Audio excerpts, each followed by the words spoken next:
What's up? How about that? You're not going to do it back to me? No, I don't want to vomit. That is very rude of you. I was at the office the other day, and one of my coworkers gave me a great "what's up." And Really? then, as one does, you reciprocate. You give him one back. Okay. All right. No one else in the office had any kind of a response. They didn't know what was going on. I looked at one of my 25-year-old coworkers and said, "Do you know what "was up" is?" And he said, "Was it from Scream or something?" Yeah, to be fair, you got to be of a certain age to understand that joke. I mean, yeah, people would probably associate it more with Scary Movie, I suppose. Scary Movie is the movie that it's from. Yeah. And then that was the first time that I thought to myself, am I out of touch? No, you're not out of touch. I mean, It's the kids that are out of touch. No, if you were the first one to say "what's up," you'd be out of touch. What are they teaching these kids in school nowadays? I don't think anything. I think the kids are teaching the teachers. That's why the education system sucks. I agree. Need more early 2000s Bud Light commercials.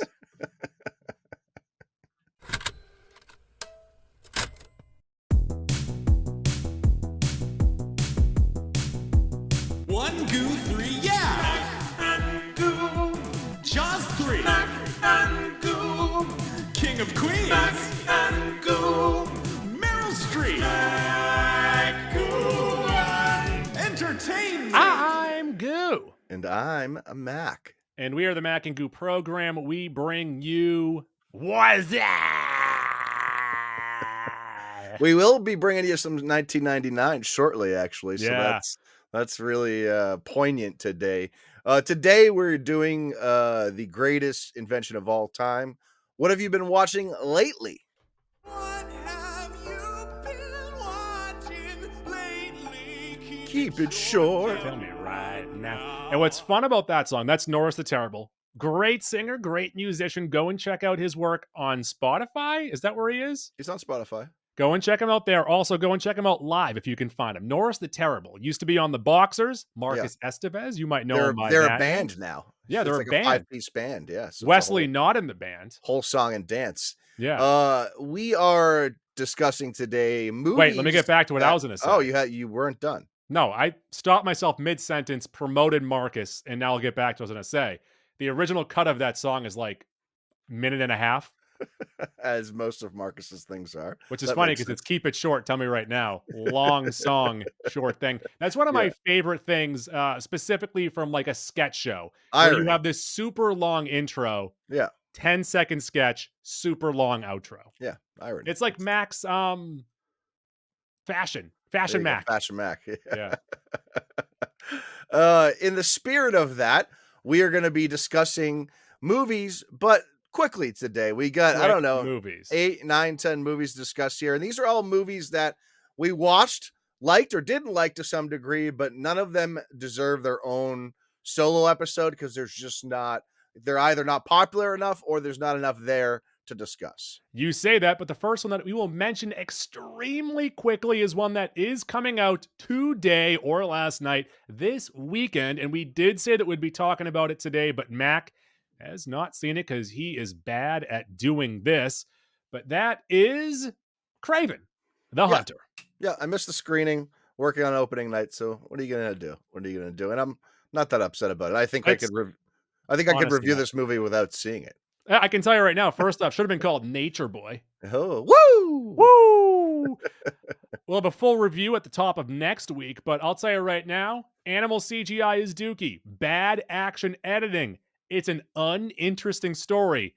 Poorly paced, especially going back in time with the origin story. No thank you. It lacks any humor, and it's not bad enough to be fun.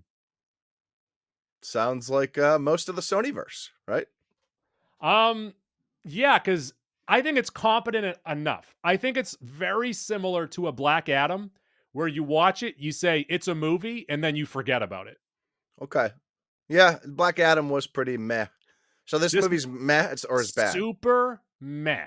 Okay. And I would say that if you know the Kraven lore, I'm not like a big Kraven guy. I read up more on it after the movie and said, that's not what I saw. So if you like Kraven, if you know Kraven, this ain't for you.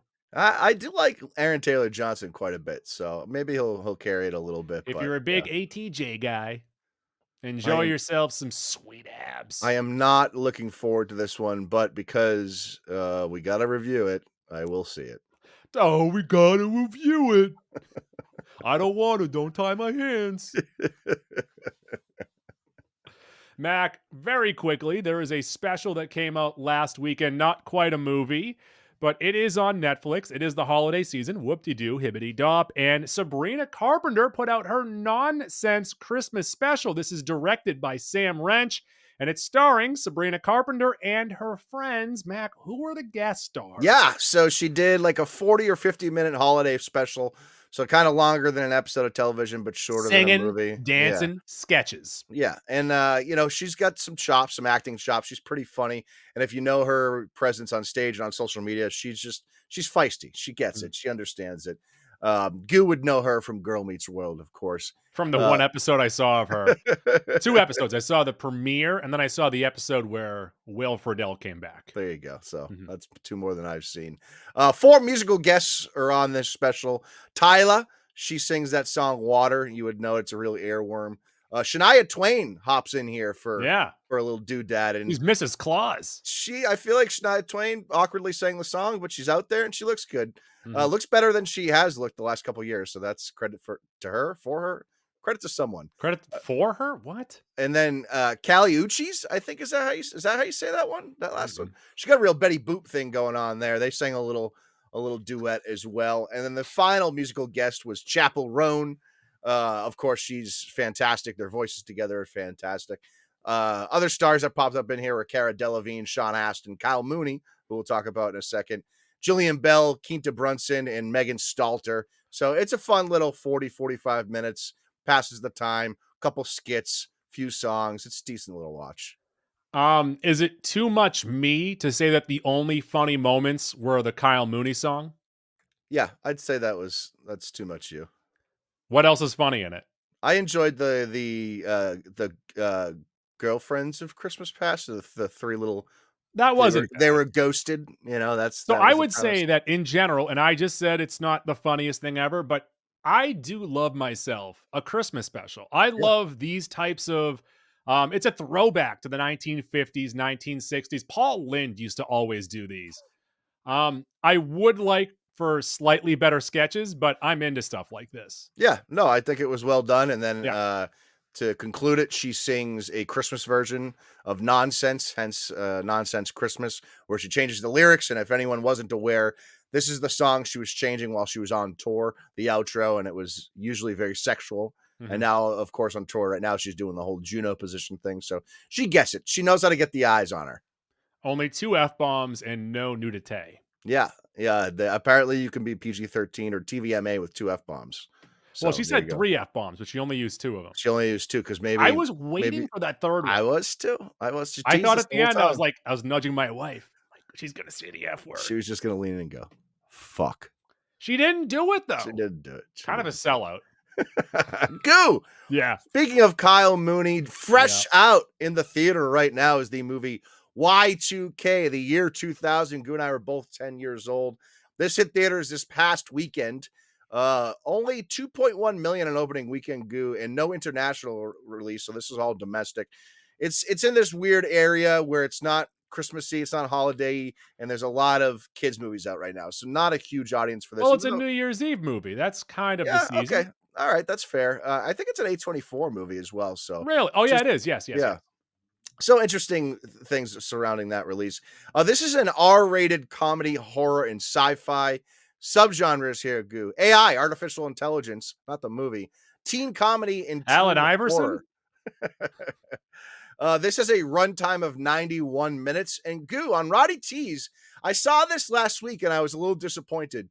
44% from the critics, 49% from the audience. And I was like, oh, that kind of stinks.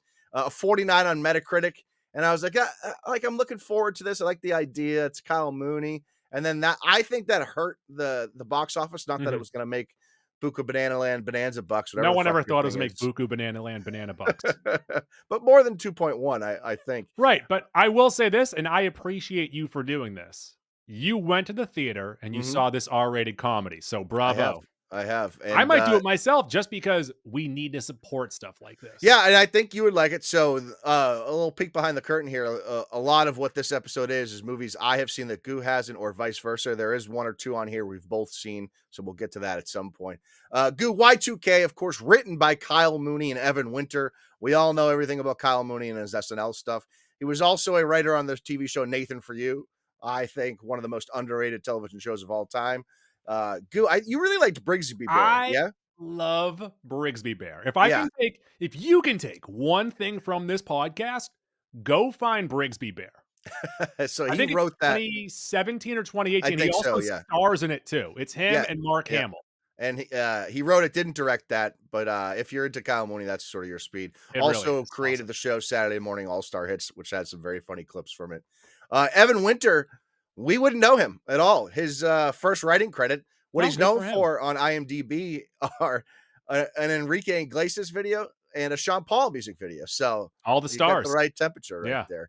Of course, this is directed by Kyle Mooney, his directorial debut. Synopsis: two high school nobodies make the decision to crash the last major celebration before the new millennium on New Year's Eve, 1999. The night becomes even crazier than they could have ever dreamed when the clock strikes midnight. So essentially, the premise of this is an alternate universe where Y2K occurs and shit hits the fan. However, the shit that hits the fan is not like banking stuff. The electronics turn into like B-movie monsters. So is it Superbad meets Gremlins? No. Ah. It's not like that. It's more Don't get me like too excited then. it's more like This Is the End meets The Faculty. So it's Oh. an interesting mix. It's not as good as This Is the End, but it's sort of in that vein. It's not as funny, but it's in that same vein. Mhm. This movie stars Jaden Martell as Eli. You might remember him as the young version of James McAvoy's character in It. Yeah. So he's a face you've seen before and stuff. Rachel Zegler as Laura. She got kind of popped up these last few years. West Side Story, Shazam: Fury of the Gods, the last Hunger Games movie. And She's I also- think she actually might be playing into the negative review from the audience. People hate her. No, that was a short-lived thing. People actually really like her. People You gotta like her again? Yeah, you got to catch up on the internet. I'm not going to catch up. She's also going to be our live. live. She's going to be our live action Snow White. So we got that coming next year. I'm maybe? not That's- seeing that. I think that's wrapped production. This also stars Goose Boy Julian Dennison I as do love Danny. Yeah. He's Fire Fist from Deadpool 2. So if you He's remember also in the him, he's Taika been- Waititi movie, right? Yeah, Hunt for Wilder People. So he's been in quite a few things. Goo. Fred Durst stars as himself in this, and he's not in the whole movie, but when he is, it's great. It's fantastic. It does exactly what you expect once you hear the Fred Durst name.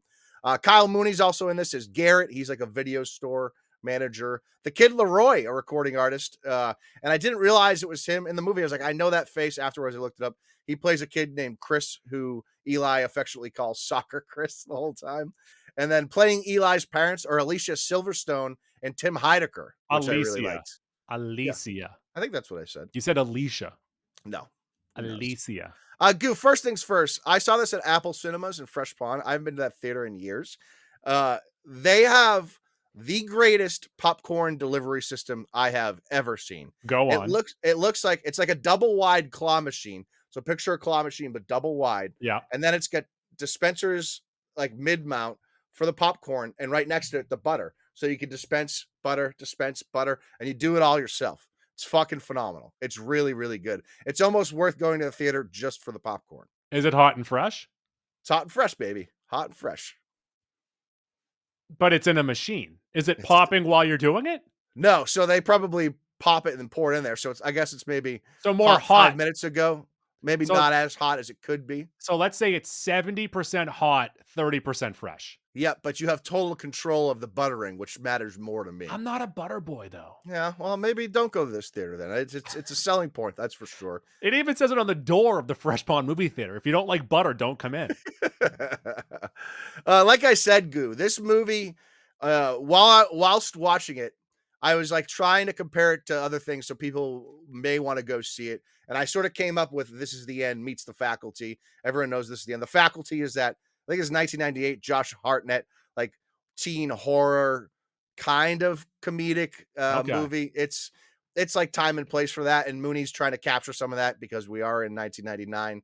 There are solid callbacks and references to 99 stuff, but it doesn't overkill it. It's like Okay, that was my question. appropriate. It's not bad at all. My Yeah. first big question though is it funny?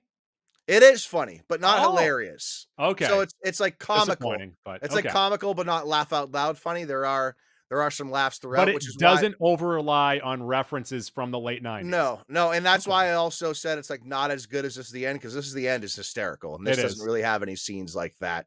And it's like, so it's also a little more serious than maybe you would expect. It, but it's like too serious to be a B movie, but it also does a lot of things that are very much in the vein of a B movie. So Okay. I can understand why people are like not loving this movie. Don't get me wrong. I could certainly see that, but that those ratings still seem very, very low. But like for you and I, like if you're into those late 90s teen horror dramas, that type of stuff, which I am, plus you like Kyle Mooney, which Love we him. do, you're Yeah. probably going to like this. So I have this like 30, 31 hot dogs, number 19, 20 movie of 2024. It's maybe not worth spending money in the theater unless you want to go get that delicious popcorn, but it's worth seeing, I think. It's kind of ridiculous at points, but it's a fun little watch. All right, let's move on to a movie that I just saw on an aeroplane a couple weeks ago, Ooh, and that is The Ministry of Ungentlemanly Warfare. This is a Guy Ritchie movie that came out back in April, but it is currently on Stars, rated R, action comedy on Roddy T's a 68 and 93, starring Henry Cavill as Gus Marsh Phillips, Alan Ritchson as Anders Lassen, and Isa Gonzalez. Is it Isa? Isa? Isa. Isa? I believe it's Isa. Okay, She's as very attractive. Marjorie Stewart. Yeah, as hot This girl number is one. based on recently declassified files of the British War Department and inspired by true events. So really picking and choosing They right take there. liberties, I'm sure. The British military recruits a small group of highly skilled soldiers to strike against German forces behind enemy lines during World War II, and it's hard to not compare it to an Inglorious Bastards, Okay. where it is a small group of soldiers going up against Nazis. Nazis. Yeah. Um, but this is pretty good. This is very, very fun. It's definitely deserves its R for its pretty awesome R-rated action. Tons of likable heroes in it, but it doesn't really have any of that tension that you have in Inglorious Bastards that makes it a truly great movie. Okay. So like as a story, it sort of falls flat other than killing Nazis. Right. Like Yeah. I think Yeah. that what's his name? Alan Ritchson, who's in Yeah. this fucking giant dude. And Yeah. that's saying Massive something. man. He's next to fucking Henry Cavill and he's bigger than Henry Cavill. Yeah, so Like that's saying something. he's in that Prime series where Reacher, I Mhm. believe he's plays in that series. He's a large man. He also played he was something and something. That really goes a long way. But two huge beefcakes, Henry Cavill and Alan Ritchson here. Going out there and having fun killing Nazis. I like that. And Isa Gonzalez, Nazi killer as well. She is more of a spy, and she is Okay. being used to try and lure one of the main Nazis into. They're trying to get this gentleman, but also trying to distract him while they get a base. So that Nazi's trying to fuck, and that's how they get him. Right until Yeah, maybe he yeah. finds out that there's something screwy going A on here. foot. Something A foot, maybe. Okay. But like I said, don't expect Inglorious Bastards. Mm-hmm. But it's pretty fun. Yeah, Guy Ritchie movies are usually fun. Yeah. I do often find myself like not wanting to rewatch Guy Ritchie movies. I watch them like, yeah, I had a fun time, but Yeah. I just feel like he peaked maybe 20, 25 years ago, and since I haven't Sounds really like me. haven't really loved his shit. Next up, Goo, and this is a recent breaking one on the radar. Had never heard of this one. Oh, by the way, like 29 hot dogs. 29ish. Okay. Yeah. Yeah. So happy you didn't pay for it, but very enjoyable airplane movie. Well, enjoyable in the fact that I was watching it every 10-ish minutes. I had to take my headphones off to tend to my son, but yeah, it was fun. Goo, next up is Emilia Perez. This came out November 1st theatrically, I believe. Short little run, limited run. Originally a France movie that came out in August in France. A French Made almost movie. made almost 9 million worldwide. This hit Netflix, Goo, on November 13th. And the reason why this is on the radar, Goo, is just the other day we got the Golden Globe nominations, and this got 10 or 11 nominations. Absolutely blew doors. And I'm like, what the fuck is this thing? Why is this being recognized so much? So I was like, all right, I'll add it to the list. have Max attention. I love awards. Well, it's at least worth looking into. And then once I Oh, looked yeah. into it, I was like, I don't know what. And then I read a little more. I was like, all right, I'll give it a chance. I'll give it Yeah. a chance. This is a R-rated crime musical and thriller subgenre, Goo, pop musical, which it is not at all. Also, comedy is on IMDb. Have we It figured is out what a pop musical is? No, I don't think anyone knows because this isn't a pop musical. This is also not a comedy. I don't know how comedy ended up in there. That's really, really poor genreing by IMDb. Goo, this has a runtime of 132 minutes, and you do feel it a little bit. It's Okay. it's it's a little scattered. It could have been more toit, but what are you gonna do? Like a Uh, toiger. on Roddy T, 76% from the critics, I love 74% from the audience, gold. a 71 on Metacritic. This is written by Jacques Audiard and Thomas Bidegain. You would not know either of those two fellas. This movie is based on the opera Libretto by Audiard, and that opera is loosely based on the novel of the same name by Boris Razon. So this is all sort of coming together over the last couple of years. Directed by Jacques Audiard. Synopsis: an audacious fever dream that defies genres and expectations. Through liberating song and dance and bold visuals, this odyssey follows the journey of four remarkable women in Mexico, each pursuing their own happiness. Fearsome cartel leader Emilia enlists Rita, an unappreciated lawyer, to help fake her death so that Emilia can finally live authentically as her true self. So what they don't tell you in there is that originally Emilia starts the movie as Manitas, this like conniving man drug cartel person, but really is living wants to become a woman, wants to Okay. transition. So there's a whole underlying thing there. And in order to do that, he's got a wife and two kids. The wife is played by Selena Gomez, and the lawyer is played by Zoe Saldana. So he enlists this lawyer to help fake his death and find a doctor that'll help him transition. And once you like get past all that stuff and that stuff happens and you get into the story, it's fucking really riveting. Okay. However, the musical aspect of it seems unnecessary. It's a little telenovela type. It's like it kind of takes you out of it. It doesn't add to the movie. And you know me, Goo, I'm a You sucker love for a good musicals. music. You love Yeah, musicals. this movie, there are a couple scenes that helps with some of the emotional stuff, but there's like 3 or 4 scenes where it completely takes you out of the movie, and you're like, I wish that wasn't in there. So again, this stars Zoe Saldana as Rita Moro Castro. She's the lawyer. Carla Sofia Gasson as Manitas Del Monte and Emilia Perez. Selena Gomez as Jessie. Adriana Paz as Epifania. That's Emilia's love interest. Edgar Ramirez as Gustavo Brun, Jesse's love interest. And Mark Ivanir as Dr. Wasserman. That's the doctor that does the surgery. Mhm. So if you're not into musicals, this one's probably even lesser because it's not a great musical. But I do think the underlying story is good enough here. And let me just try to sell you on it a little bit. So the cartel leader transitions, fakes the death, sets up Selena Gomez and his two kids or her two kids for life. And then after a couple years, has regret that that they're not going to see the children again. Mhm. So creates a scenario to bring them back into the mix. And then it gets really interesting because Selena Gomez's character is not aware that this character was her husband. So Okay. there's a whole thing that it goes into from there. Once again, it got 10 Golden Globe nominations, and a lot of them are warranted. Don't get me wrong. The two leads here, Zoe Saldana and Carlos Sofia Gasson, are amazing. Selena Gomez isn't in it a ton. She's very good though. It takes a little bit to get going, and for the audience, I think, to buy in a little bit.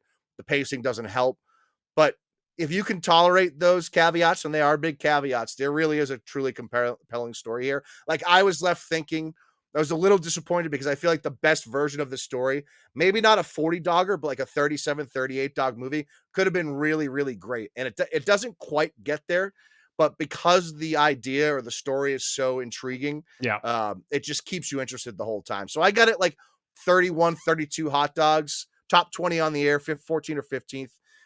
It's a good movie. I don't know if it garnered 10 Golden Globe nominations. I don't think it needed to go that far, but I think it's a movie worth watching if you're not distracted by the musical aspects. Okay. Let's move on to a movie that we've both seen. This is currently on Amazon Prime. Yep. Prime. Yep. My Old Ass. It came out back in September. Like we said, currently on Prime. It made 5.7 worldwide. 94 of that was domestic. Yeah, which is a little bizarre because this is like a pretty relatable coming of age story, I feel like. And I don't know why it wouldn't play to foreign audiences. It's a little bizarre. It is rated R, comedy, drama, romance, coming of age. I think more than anything, it's coming of age. It's your like classic quintessential. Now, I guess I shouldn't say classic because it's a unique coming of age story, and Yeah. they do that part really well. Which that's why this movie stands out. I think a lot of it felt like Man on the Moon. I wouldn't really say that, but I guess I get where you're going with Kind that. of. That's also just a coming of age story, I suppose. Yeah. Runtime of under 90 minutes. Yeah. Clap, clap. Less than an hour and a half. You're brisk. Roddy T's 90 and 89%. Metacritic 74, written and directed by Megan Park. Yeah, You you would recognize know more as an her. actress. Yeah, she's an actress that's been in stuff the last 20 years. Like once you see her face, you'd be like, oh, I saw her in this or I saw her in that. Goo, I'm really intrigued because this movie was so good. She also wrote and directed a movie in 2021 called The Fallout, starring Jenna Ortega and Maddie Ziegler. Mhm. And because this movie was so good, I think I'm gonna rip that at some point. It's just this movie is so well done and so well written that I think it's worth following up with all of Megan Park's projects. Synopsis: a mushroom trip brings a free-spirited Elliot. That was her name? Yeah. Oh, why did I think it was Ellie? Just Ellie. That might make sense, though. Face to face with her 39-year-old self, played by Aubrey Plaza. But when Elliot's old ass delivers a warning to her younger self, Elliot realizes that she has to rethink everything about her family, life, and love. This movie stars Maisie Stella as Elliot. I believe she was in the show Nashville. Other Oh. than that, you wouldn't know her from anything. She was pretty, excuse me. She was pretty faceless. I didn't recognize her whatsoever. Of course, Aubrey Plaza as the older version of the character. Percy Hines White as Chad, who was awesome in this. Yeah, Like, he was great. perfectly cast in the role that So that he plays. likable. Really Like likable. when they introduce him, I'm like, why? Like, how are we going to fall for this gentleman? Yeah, right. Exactly. I get it. Yeah. Maddie Ziegler as Ruthie, and Goo, that's twice I've mentioned her. Obviously, Megan Park has a working relationship with her. Mm. You might remember Maddie Ziegler from the Sia video with Shia LaBeouf, where they're dancing around. She was on Dance Moms way back when. That's how she came to fame. And of course, I guess she's an actress now. Karis Brooks as Ro. Maria Dizia as Kathy the mother. Elaine Goulem as Tom the father. Seth Isaac Johnson as Max. Carter Trozzolo as Spencer. Those are the two brothers. And then there's a second love interest here played by Alexandria Rivera. She's the female love interest. Yeah. Chad's the male love interest. And that's really what kind of differentiates this coming of age story from a lot of other ones is Elliot, who sort of thought she was a lesbian, is now having second thoughts because of this character Chad, and she's very confused. She's consulting her old self about this whole thing, and so the scenes between her and Plaza are like so well done. There's not much to them. I was saying, and there's Two not people many. acting. There's Yeah, only like right. 3 or 4 scenes with Plaza in them. Yeah, just two people acting, and there's only a couple sets in this whole movie. Like, Yeah. I'm sure the budget was pretty low, but it's so well written that it like you're like really rooting for the characters. You really like the characters. Yeah. Just the small backstory of Elliot's family's farm and like moving away. Like, I don't know, they hit every note in this movie. Yeah. It's to me not a 40 dog movie, but it's No. like 35, 36 hot dogs. I really loved it. It's I'd in have my it top around 10. 32, but I do Okay. really love the regret / don't regret / don't take things for granted. really appreciate your family now because they're not always going to be around, slash, maybe the way that you're living, they're living isn't always going to be the same. Things that you expect to always be there, not always going to be there. Yeah, which is why I'm surprised this hasn't done better because it's a lot of relatable themes in there, Mhm. whether or not you're a bisexual female or not. Like there's all sorts of stuff in here people can pick up on. So I have a feeling in the next year or so, this movie's going to gain even more popularity. But if you haven't seen this, it's free on Prime right now. Go watch it. It's really good. Did you cry? I did not cry, but there's a couple moments in there I where you could. might have teared up a little bit. There's a Yeah, really touching scene at the end there sure where is. there's a warning going out the entire time, and then you learn why the warning is there, and it's kind of Yeah, flipped on its head. right. Yeah, I like it. It's nice. It's a really, It's really, a really, real nice. again, real easy watch, under an hour and a Yeah. half. So go watch that. Speaking of another real hard watch, and that is Trap, which is currently on Max. That went on there in October. It originally came into theaters on August 2nd, 2024, rated PG-13. A murder mystery by director M. Night Shyamalan. It is 57.65 on Roddy T's, and I am surprised by how high that is because this is, and I don't have the runtime here. I think it's only around like 90-ish minutes. This feels like a never-ending story. It just I keeps going. So I had planned on watching this like 2 months ago, a month and a half ago. And then I saw a couple reviewers that I pretty well respect called it maybe the worst movie of the year. And then I saw multiple clips on TikTok and I Yeah. was like, this looks really bad. Really bad. This has some of the worst writing and some of the worst dialogue given I have ever seen. And there are some amazingly, like, this is almost as fun as a Madam Web, where it Oh is, boy. it's insane the twists and turns that we take in this. Mhm. Where so you have M. Night Shyamalan's daughter, Salika, who plays Lady Raven. They go to this Lady Raven concert at, you would assume, like heading into an evening. Yeah. But after this 2.5, 3 hour show, it's still broad daylight when you go outside. So did The the old show start matinee at concert. 10, Yeah. 11? And Right. That doesn't make I sense. don't want to give too much away. Josh Hartnett, Sure. he's doing his best. Okay. All right. His character, though, seems to be giving away that he is the killer around every single turn. And nothing that he does is clever.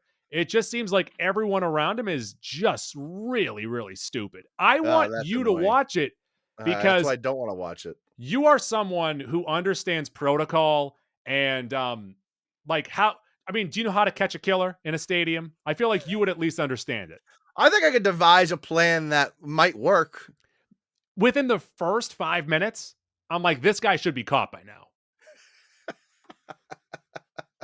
M. Night Shyamalan Ugh. also cameo on this, his worst cameo of all time. Oh, really? It is laugh out loud funny, the dialogue that he gives. So he is Lady Raven's uncle, and you know this Okay. because he is someone that is in the audience that needs to look for an audience member to go on stage with Lady Raven for a song. Sure. But the way that he introduces himself is, "Hi, I'm Lady Raven's uncle, her dad's brother." Well, it could have been her mom's No, brother. I'm You don't aware of know. what else he could have It was been, a 50-50 coin flip. but who would introduce himself? From the dad side, of course. The daughter does her best too. There's this whole other storyline with like the daughters having fights with their friends at school, and Hartnett is keeps getting into it with the girl's mother, and that's like a whole side argument that's happening. And he has people in a basement, and there's like at the 45-minute mark, you think it's over. At the hour mark, you think it's over, and it just keeps on going.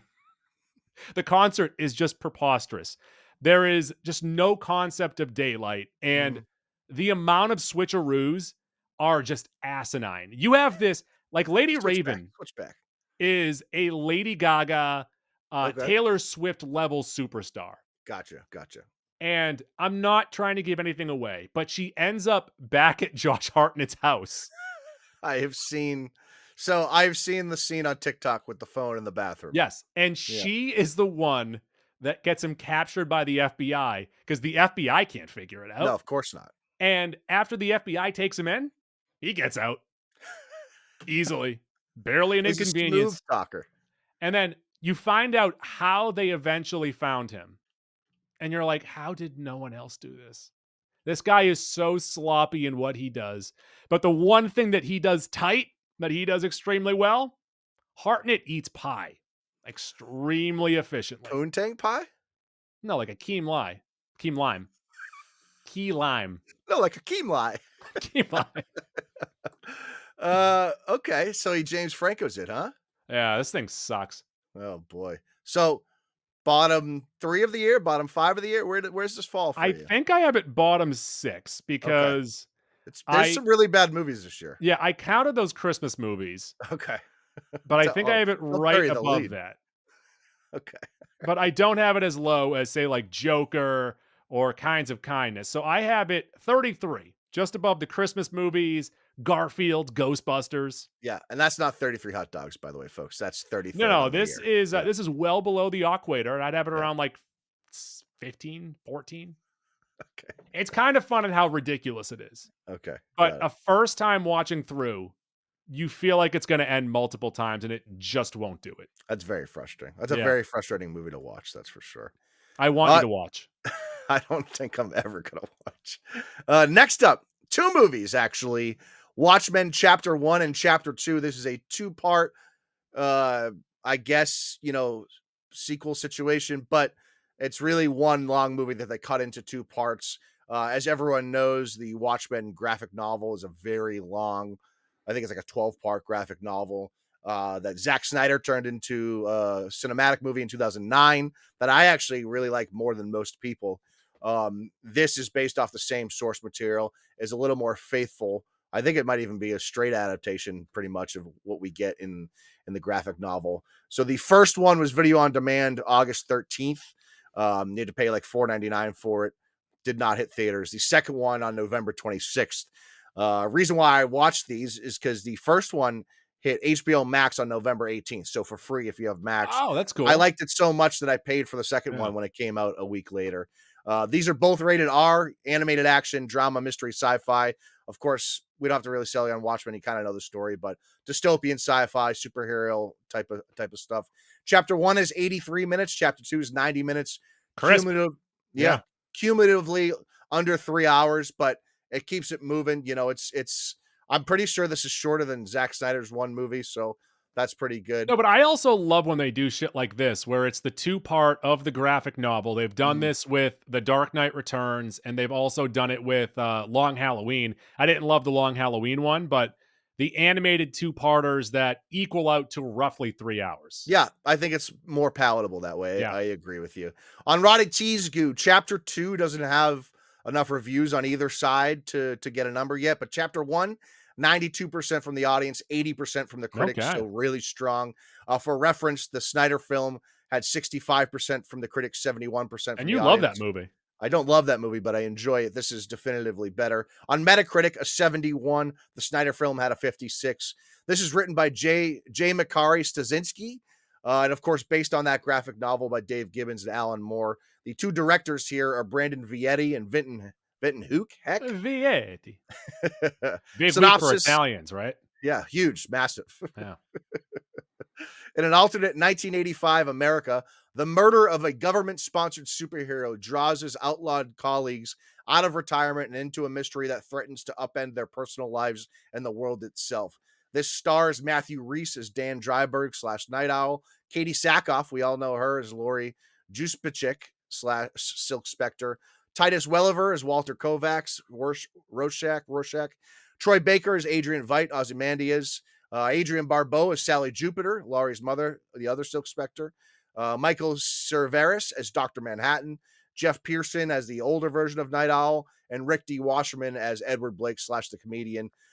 Goo, to me, this is, if they had done this live action, that Snyder movie, if they had done this in 2009, especially, would have been 40 dogs. Like, this is really good.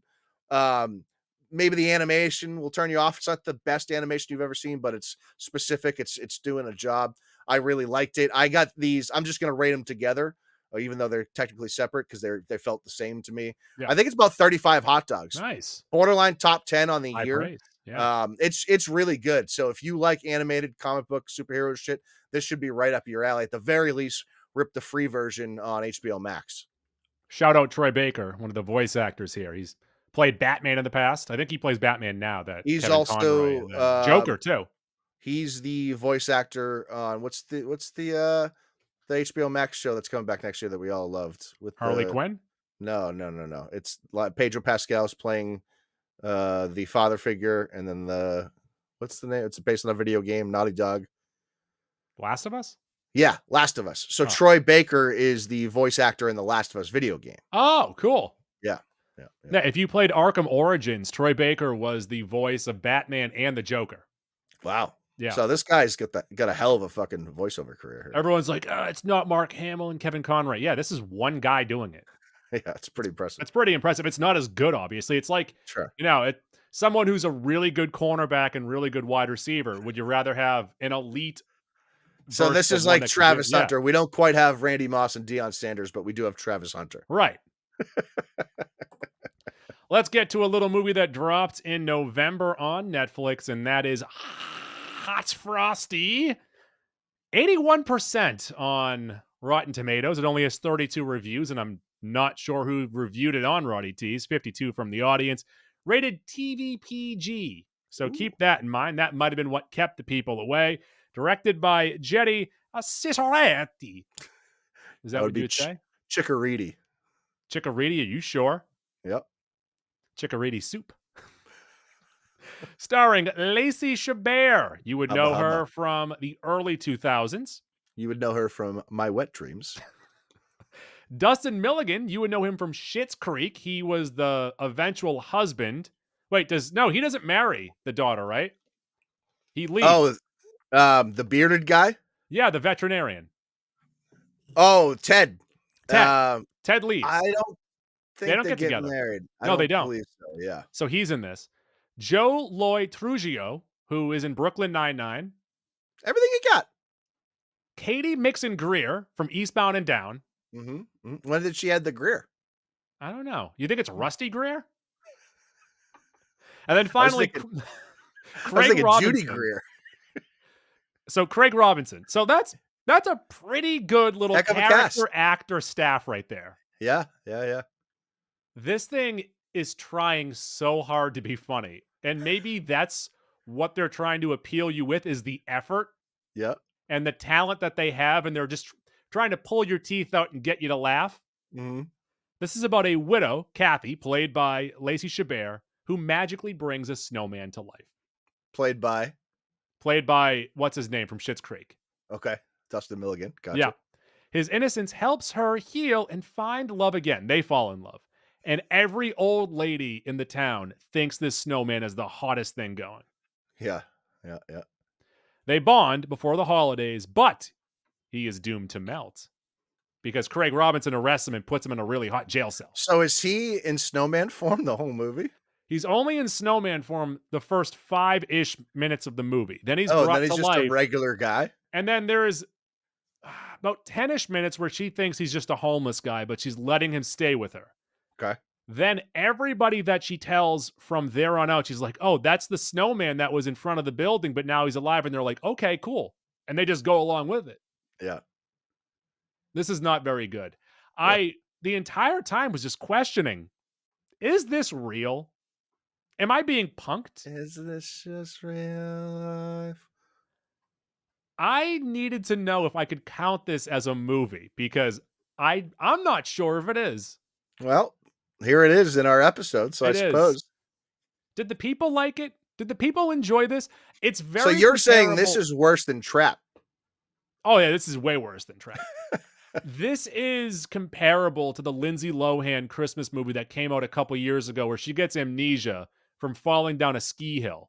Although that might be the best scene of all time, though, when she falls down that hill, that green screen, chef's kiss.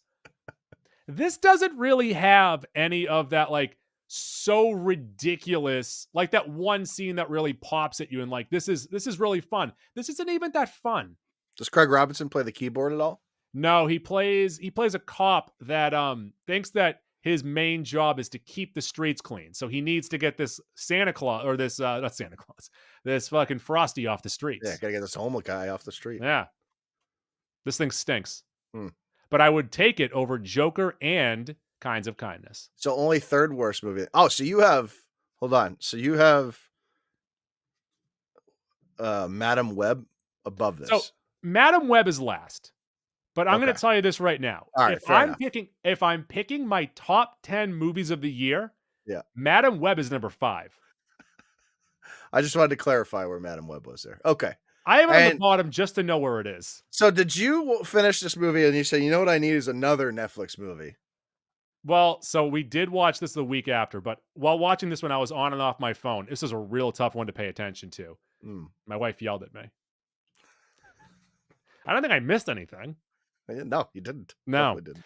The other Christmas movie that hit Netflix more recently, November 27th, and that was Our Little Secret 38 and 57 on Roddy T's. My dirty little secret. Directed by Stephen Haddock, starring Lindsay Lohan, Ian Harding, Kristen Chenoweth, Carla from Scrubs, and Tim Meadows.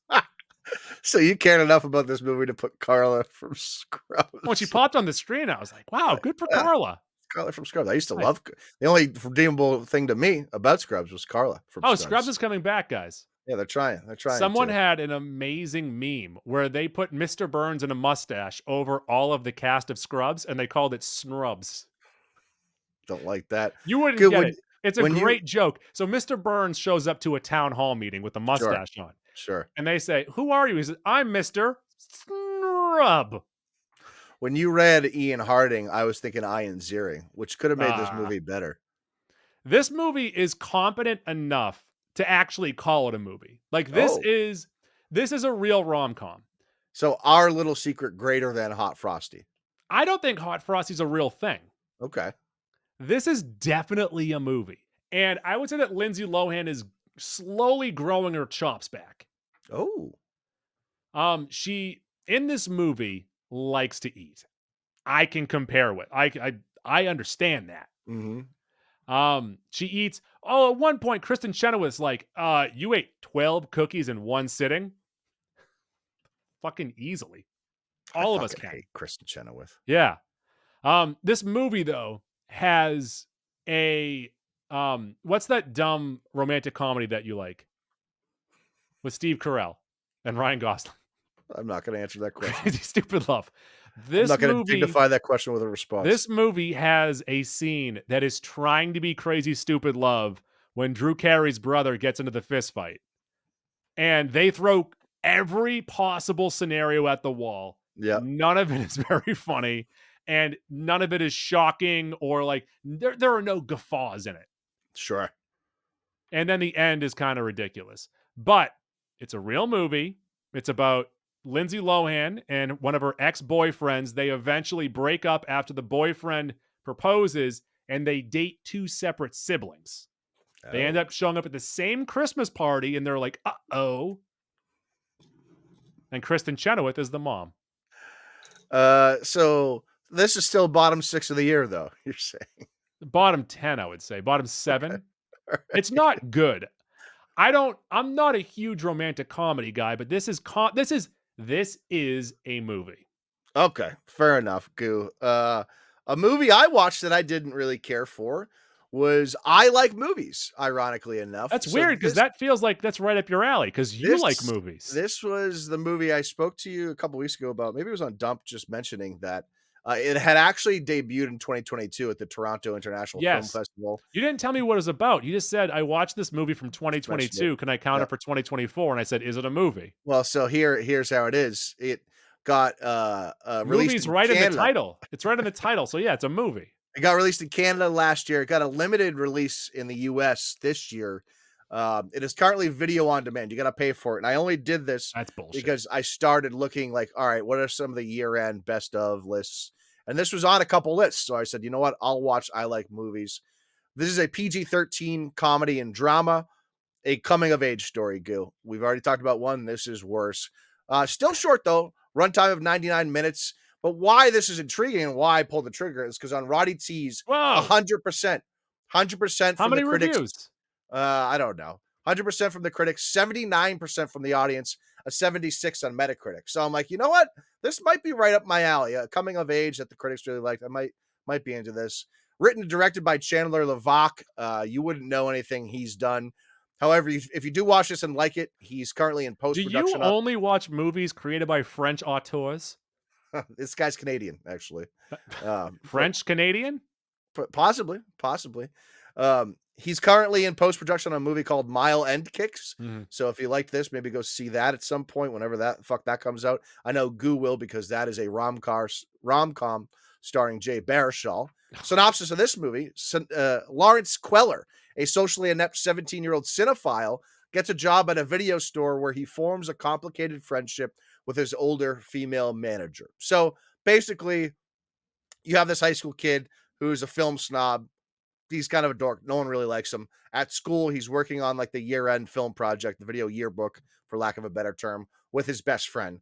During the movie, naturally, him and his best friend have a falling out. The best friend's like into this girl, and they're kind of ignoring each other. And at the same time, this kid gets a job at the movie store, so like that becomes his life. The manager of the movie store is Alana, played by Romina Dugo. She's very good in this. She's, I think, the standout performance in this. You know who's also in this, who plays the best friend? Percy Hines White, the same fella from the last coming of age story we just talked about. The one that played Chad in that movie. He plays Matt in this movie. Oh, Chad. Yeah, so he's very good in this as well. The main actor is Isaiah Letnin, and he's really good at being like a pompous dickhead. This movie's not bad. It's not bad, but the main character is so unlikable. I could see this being a hard watch for people. Like he's purposefully playing a little 17-year-old asshole, but man, it's so hard to like watch scenes with him sometimes. It's like kind of cringeworthy type of stuff, but it is well acted. I see why a lot of people liked it. I'll probably give it 27 hot dogs. Like, it's not bad, it's not good, somewhere in between. I got it number 28 on the year. Like, if you're really, really deep into this sort of coming of age where the main character is a fucking dickhead, maybe you'll like it more than I did. I didn't care for it. What were the movies that were referenced in this? So it's also set in like 2007 or something like that. Oh, So that's it's like our age. it's throwback a little bit, yeah. Or early, it's certain like early or mid or late 2000s. So there's also some of that going on too. So the kid is sitting there like, I'm watching this Adam Sandler anger management movie. It's great. Came out in 2002. It's a Yeah. classic at that point, 5 years There you later. go. Yeah. Be inducted into the Hall of Fame at that point. So, very quickly, I would quickly through the list, Mac. Yeah, I watched Y2K.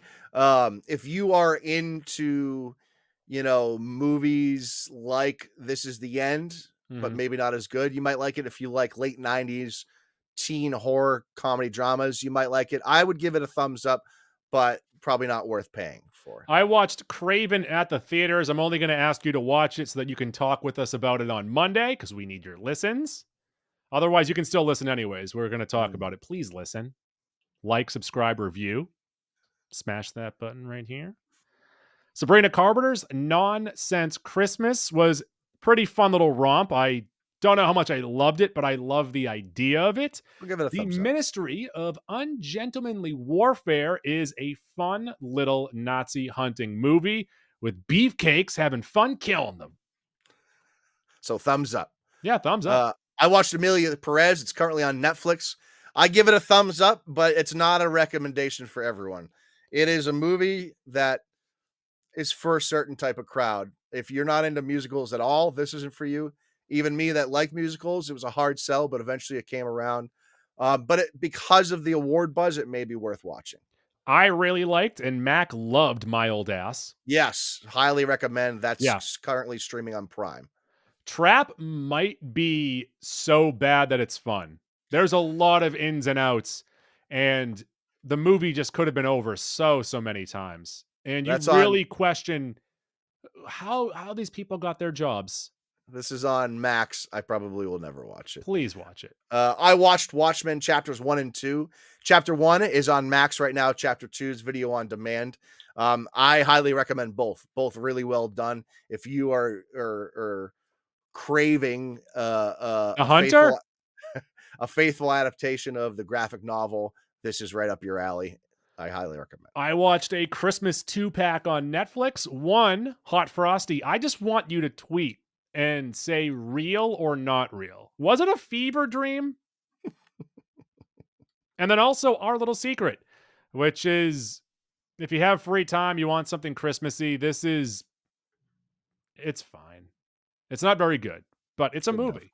Good enough. Yeah. I watched a movie called I Like Movies. It's video on demand. You got to pay like $4 to watch it. Wish I could get that $4 back. It's not very good.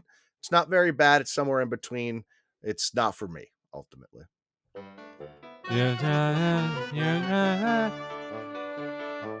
Let's get into Maxac. And Maxac could be anything. It could be a boat. And with the big day coming just in a couple of weeks, I'm talking about Santa's birthday, Christmas. Mac, we've discussed many of times the gifts that we received as children, the big milestone gifts. And I think now we look at pop culture wise, the big toys that were given in television shows. Like, for example, a movie. I think the most popular, famous, fictional toy of all time would be in Jingle All the Way, would be Turbo Man. I'm going to ask you, I'm going to throw a bunch of fictional, famous television gifts that all the kids wanted at you. Tell me what television show they are from. Okay.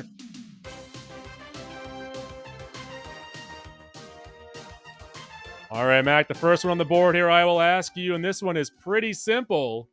Princess Unicorn. Oh, that is Dwight's doll that he hoards in the office. And then he sells his last one to Toby, and it's a black doll, and Toby gets upset that it's a black doll, not a white one. That is correct. Princess Unicorn is from The Office from 2008. Dwight buys as many of these Princess Unicorn dolls as possible and ends up selling them for over $200 a piece. You are 1 for 1. Mac, number 2. Nancy Spumoni Snow Boots. That makes me think of Dino Spumoni from Hey Arnold, so I'm going to say Hey Arnold. Hey Arnold is correct. The episode is from 1996. Helga gets them, but because Arnold needs those Spumoni snow boots to, I believe, work with either a city worker or a social worker to help Mr. Hwin find his daughter, Helga gives those boots that have been sold out for months to that social worker so that Mr. Hwin can be reunited with his daughter. How about that? Even Helga has a heart. And yes, Nancy is assumed to be the daughter of Dino. Love that. Mac, another one here. Bone Storm. Bone Storm. Bone Storm. Oh, I got nothing on this one. Drawing a blank on Bone Storm. Bone Storm is from The Simpsons in 1995. Their first Christmas episode since their series premiere. Give me Bone Storm or give me hell. Or go to hell. Not give me hell. It's give me bones or go to hell. Bart wants this and eventually shoplifts the game. This, of course, sends Marge into a tailspin. A lot of lost love in this episode. Milhouse does get the game and enters his name as Thrillho. He then becomes bored with the game and instead gets into a cup and ball. By the end of the episode, Bart does get a video game. It is Lee Carvalho's putting challenge. Next up here, Mac. The deluxe Cynthia Dream House with real working hot tub, satellite dish, entertainment center, and attached garage. Yeah, Angelica gets this in Rugrats. Yes, the entire episode of the Santa Experience from 1992. Angelica is in fear of getting coal because of the trick that she played on Phil and Lil, but because she made right, she did get that dream house from Santa, but when she opens the garage at the end, a little piece of coal. Her Aunt Dee Dee says, Angelica, that piece of coal? Let me ask you, Mac. Next one up here. Freddy Teddy. Oh, Freddy Teddy. Freddy Teddy. This has got to be a play on Teddy Ruxpin. That feels... I don't think The Simpsons would do it, so I'm going to guess South Park. I'm going to give you credit here because it is a take on Teddy Ruxpin. Freddie Teddy is a storytelling bear that showed up first in 1990 on the show Family Matters. Live action. Okay. Live Yeah, action. yeah. Well done. I'll say that you're 2.5 out of 4 right now. Yeah. Okay. Fair enough. Let's move on to the Tubaphone. Tubaphone. Oh, I feel like I've heard tubaphone before. I'm drawing a blank here. Where is tubaphone from? Well, that is the gift that Kel gets from Keenan on Keenan fuck. and Kel. That's where it is. Yeah, that's where it is. It's a tuba and a phone. The tubaphone. Fuck. I should have got that You just one. blew it. That was your chance to win. Yeah. Because Yeah. we have one left, and I'm not sure if you're going to get it. The photo scanner paper shredder. It's a two-way piece of equipment. It's a photo scanner and a paper shredder. Okay. So you haven't doubled up yet, so I guess I got to rule out the Simpsons. Mm-hmm. Photo scanner and paper shredder. This does sound familiar. Photo scanner, paper shredder. Fuck me. I'm drawing a blank here too. It's from 30 Rock. Motherfuck. The product has a fatal flaw in which both functions are marked PS, meaning customers are likely to accidentally shred their photos. Fuck me. I gotta rewatch 30 Rock. I feel like I've seen most of 30 Rock, but I've never sat through and run through it. That's the first season, so you should know that. That one's on me. Yeah. So you got 2.5 out of 6. Darn it. Started hot too. Tell us what you got at home in the fictional Christmas gift game. Mac, where can the people find us? You can find us on Twitter and on Instagram at Mac and Goo Podcast. Every other platform we are Mac ampersand Goo. That's Mac Shift 7 Goo. That includes Facebook, Stitcher, TuneIn, Castbox, Spreaker, Google Play, iHeartRadio.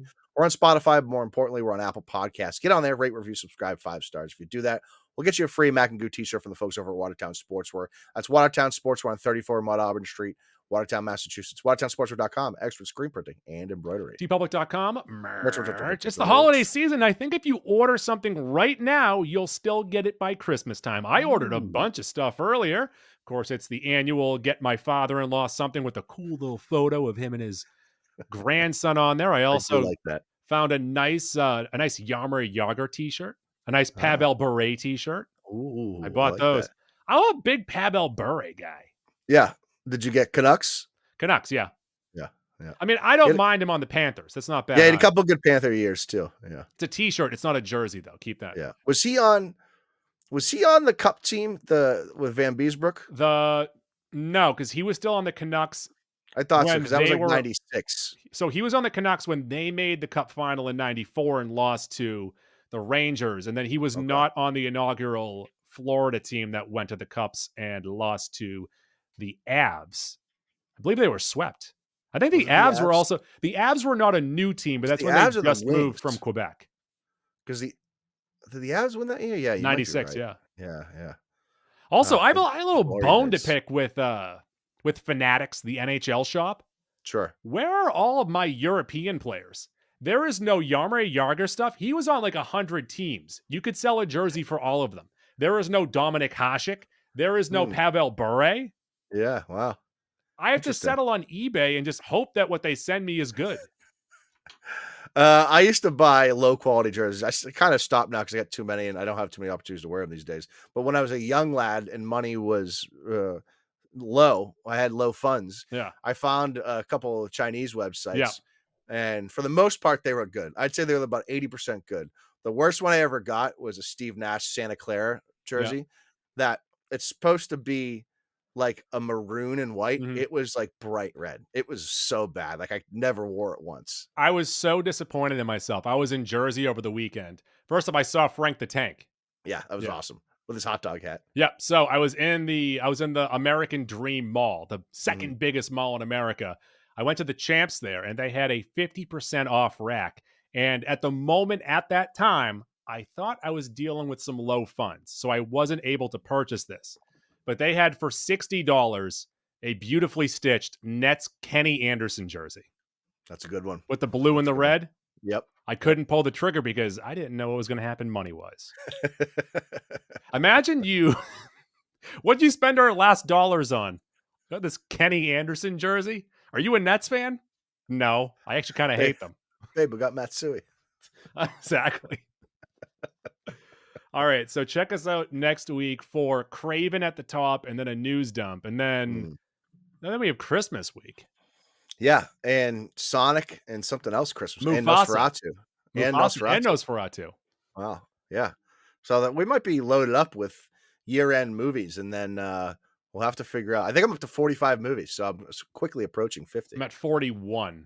I think I'll definitely, by the time we get to the awards, which I just started the doc, I sent it to you earlier. I have 2 categories on there so far. One is for worst mustache. We're both on there. But I think I'll be well over 50 by the time we get to the awards. Yeah, just movies we're going to review probably by the end of the year. It will get me to 50. So Yeah. maybe you'll get to 52 one a week. There you go. Yes. So check us out then. Tuesdays or Goose Days. I abuse kangaroos. Tim Burton. Burton.